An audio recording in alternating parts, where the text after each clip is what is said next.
Olá, sejam muito bem-vindos, sejam muito bem-vindas ao Pausadamente. Eu sou Jonas Henrique, psicólogo, e esse é um espaço para a gente conversar sobre saúde mental de um jeito leve, sempre humano, sem pressa. A ideia aqui não é transformar tudo em uma aula, mas é fazer uma pausa. É olhar com mais calma para as coisas que acontecem na vida real, no meio da rotina, no meio da correria, no meio das cobranças. Nos últimos episódios, a gente falou sobre muitos temas que perpassam o nosso dia a dia, seja ansiedade, seja autoestima, seja comparação, seja sobre limites, seja sobre autocobrança. E hoje eu quero falar sobre um tema que aparece muito na vida de quem se cobra demais. Esse tema talvez seja o tema do século, a procrastinação. Nunca se falou tanto em procrastinação como agora. Ou, falando de um jeito mais simples, aquele hábito de deixar para depois algo que você sabe que precisa fazer. Você sabe que precisa começar. Você sabe que precisa resolver. Você sabe que precisa responder, estudar, organizar. Você precisa tomar uma atitude. Mas, mesmo sabendo disso, você acaba adiando. Deixando para mais tarde, deixando para amanhã, para segunda-feira, deixando para quando estiver com mais energia, quando estiver mais inspirado, com a cabeça melhor. Olha só, e aí por alguns minutos, né, isso parece um certo alívio, parece que vem um alívio depois que você procrastina. Você não faz aquilo que agora, então a ansiedade diminui um pouco quando você não faz aquilo agora. Você foge da tarefa e acaba fugindo também da pressão, acaba fugindo do desconforto. Só que depois esse alívio ele passa. E quando passa, vem a culpa, aquela sensação ruim. Poxa, deveria ter feito muito mais. Nossa, por que que eu sou assim? Eu sempre deixo tudo para depois. Eu não tenho disciplina, eu sou um irresponsável, eu nunca consigo fazer o que eu preciso fazer. E acaba começando um ciclo muito cansativo, porque você vai adiando, aí você sente alívio porque adiou. Depois você se culpa por não ter feito, e a culpa, ela aumenta essa pressão. A pressão ela aumenta o medo e o medo torna muito mais difícil começar depois. E aí você adia de novo, e de novo, e de novo. Esse ciclo, ele é muito mais comum do que você pode pensar. E talvez a primeira coisa importante, de fato, seja entender que a procrastinação nem sempre é preguiça. Às vezes a pessoa, ela não está adiando porque não se importa. Muito pelo contrário, ela se importa e importa muito. Às vezes ela está adiando justamente porque aquilo importa até demais. Como importa demais, assusta. Assusta começar a falhar, assusta não conseguir terminar ou não ficar bom, ou descobrir que talvez você não dê conta. Então isso assusta ter que lidar com alguma decisão, encerrar algo que estava sendo empurrado há muito tempo por você. Então talvez essa seja uma frase central para o episódio de hoje. Anota aí. Às vezes, você não está adiando porque não se importa. Você está adiando porque aquilo importa demais e te assusta. Eu sei que isso muda um pouco o jeito de você olhar para a procrastinação, isso é verdade, porque a gente geralmente costuma tratar a procrastinação com muita dureza, como se fosse só falta de vergonha na cara.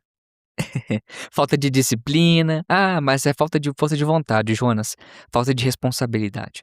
E claro, eu sei que responsabilidade importa, importa muito. O compromisso importa. Eu sei que a vida, ela exige ação. Ela exige ação e não palavras.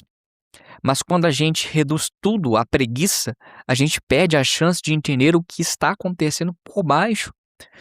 Muitas vezes a procrastinação é uma forma de evitar certos desconfortos. Então você não está evitando sua tarefa, mas o desconforto e a sensação que aquela tarefa desperta em você. Então talvez você esteja evitando a ansiedade, o medo, a vergonha, frustração, a sensação de não ser bom o suficiente para aquilo. Talvez esteja evitando uma escolha difícil para você. Talvez você esteja evitando contato com algo que te lembra uma cobrança, uma expectativa ou até mesmo uma possível falha.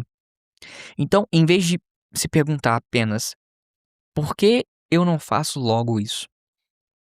Talvez valha você perguntar o que eu sinto quando penso em começar.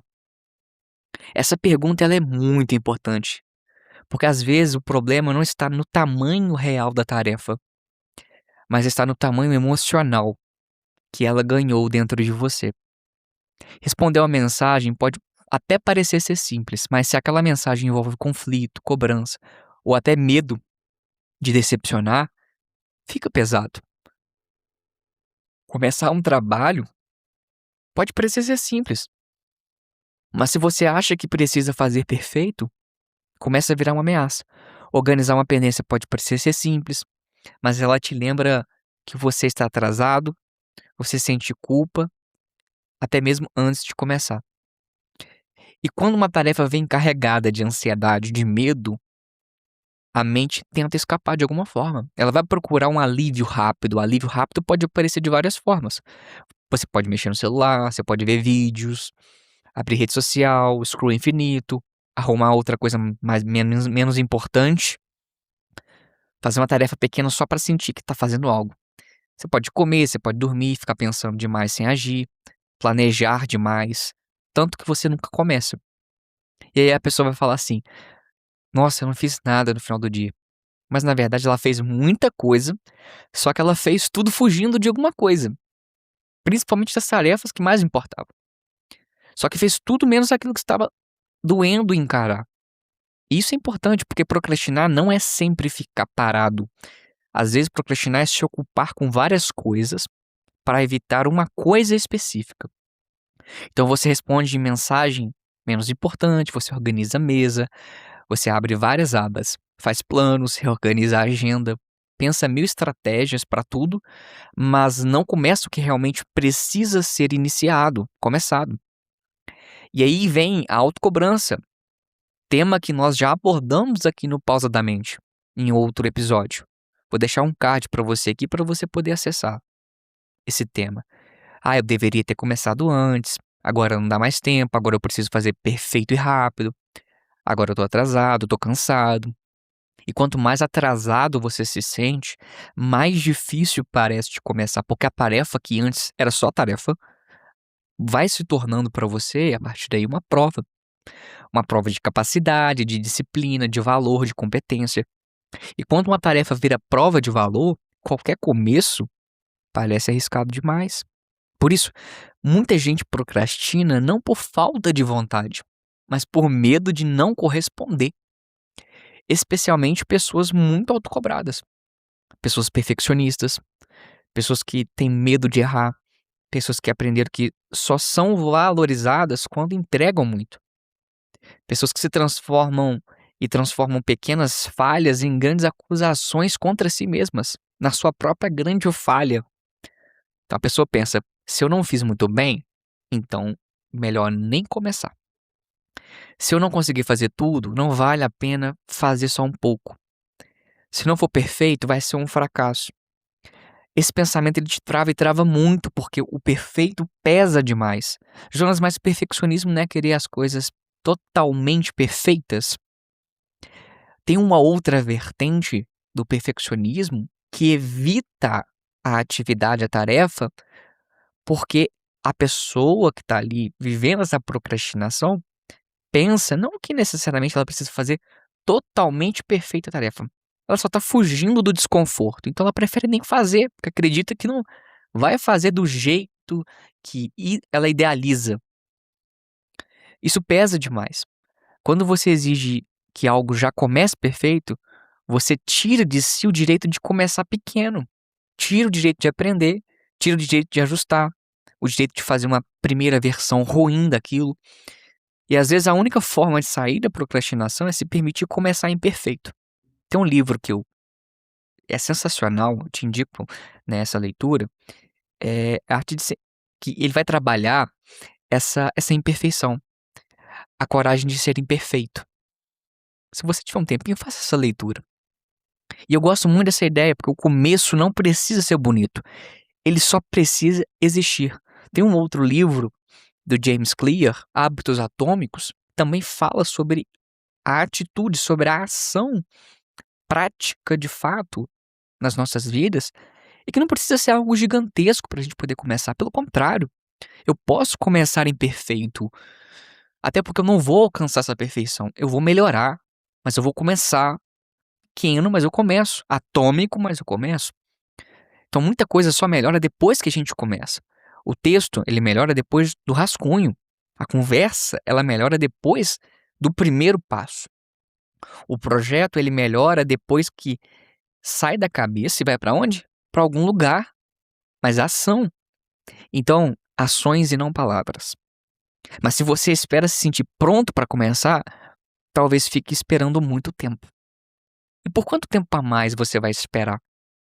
Estar totalmente pronto como você pensa para começar a agir? Porque nem sempre a vontade vem antes da ação. E aqui eu quero te alertar para algo. Movimento e motivação são coisas diferentes. Não espere sentir para fazer, mas faça para sentir. Às vezes a vontade ela vai vir depois. Às vezes a clareza ela vem depois. Às vezes a confiança ela é adquirida com o tempo. O primeiro passo é começar pequeno e depois a mente ela entende que aquilo era possível. Por isso, uma pergunta melhor pode ser: qual é o menor começo possível? Eu costumo chamar isso no processo psicoterapêutico com os meus pacientes de porta mínima de ação. Qual é a porta mínima de ação para algum hábito que você gostaria de criar? Não é como eu resolvo tudo agora.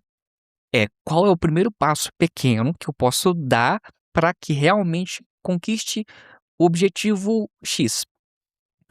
Não é como eu termino o projeto inteiro. Não é olhar para o projeto inteiro. É olhar para o primeiro passo do projeto. Não é olhar como eu mudo a minha vida hoje.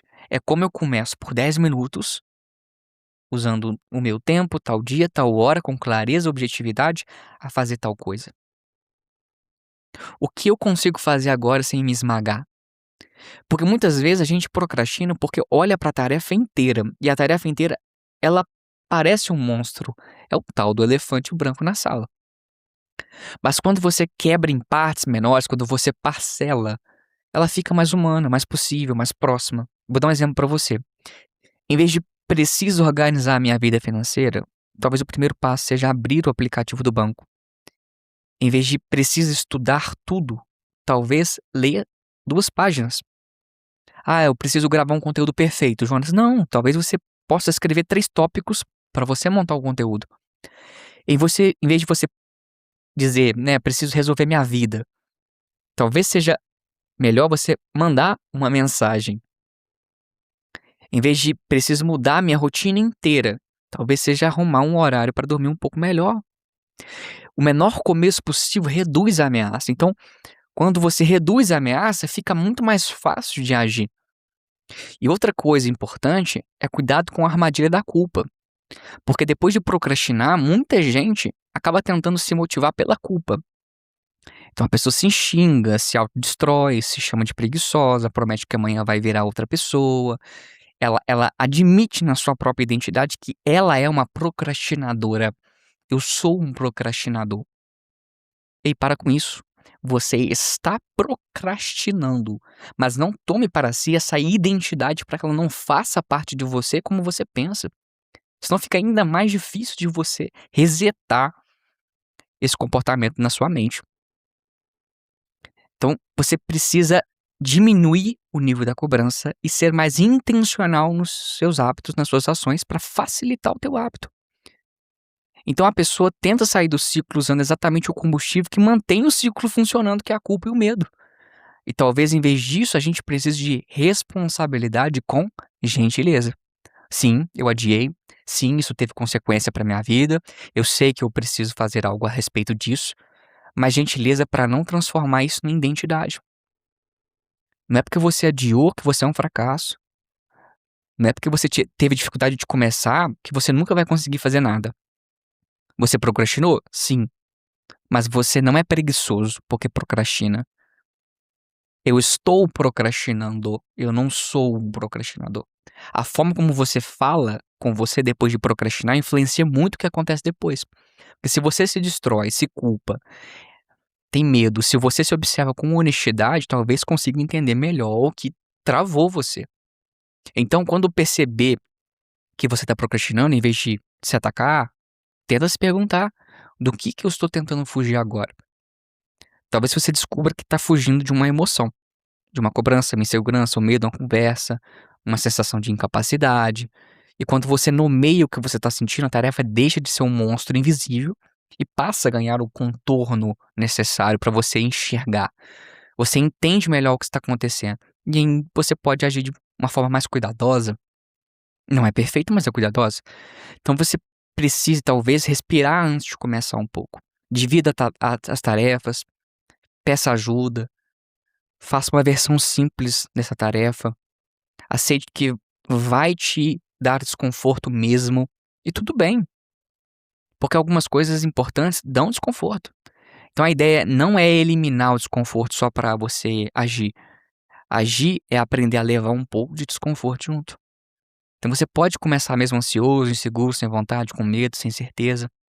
O começo não exige que você esteja 100% pronto. Exige apenas que você dê um passo possível e talvez isso que muita gente não consegue entender. Não existe fórmula mágica para procrastinação. Você não precisa vencer a procrastinação mudando sua vida inteira para começar. Comece dando um pequeno passo, a porta mínima de ação. Um tempo curto, um começo simples, por 10 minutos, não precisa terminar totalmente, não precisa ficar perfeito e você não precisa resolver tudo. Então só começa. Quer uma dica para procrastinação? Faz acontecer. Então, Jonas, qual que é a saída para a procrastinação? É a ação. Jonas, como assim ação? É ação. É se movimentando que você vai ensinar para o seu cérebro que ele precisa aprender a lidar com o desconforto de fazer. Porque começar quebra o encantamento da tarefa. Quando algo fica tempo demais na cabeça, parece muito mal do que é, não é? Então, se for seguro, respira um pouco. Eu entendo que você talvez tenha se culpado muito por procrastinar muita coisa na sua vida. Eu sei que você talvez já tenha até se cansado disso tudo. E muitas vezes é o possível que destrava o que parece impossível. Então, se esse episódio começou com você, eu queria deixar uma simples ideia. Procrastinação nem sempre é falta de vontade. Às vezes é uma tentativa de fugir do desconforto. E quando você entender isso, você pode parar de se tratar apenas como alguém sem disciplina e começar a olhar para o que você precisa olhar para ser cuidado. Talvez você precise de menos ataque e de mais estratégia. Menos culpa, mais clareza, mais intenção, menos promessa grandiosa e mais um passo pequenininho. Então muitas vezes ela muda com pequenos começos repetidos. Esse foi mais um episódio do Pausa da Mente. Eu sou Jonas Henrique, psicólogo, e se essa conversa fez sentido para você, me acompanha também nas redes sociais. No YouTube você me encontra como Psicoeducando e no Instagram você me encontra como @psicólogo.jonashenrique. Por lá eu compartilho muitas reflexões, então não perde essa oportunidade. E se você conhece alguém que vive adiando o que importa e se culpando depois, procrastinando, envie esse episódio para essa pessoa. Talvez essa conversa chegue em um momento muito importante para ela. Até o próximo episódio e lembra, antes de se culpar por não ter começado antes, talvez você precise escolher um começo pequeno agora.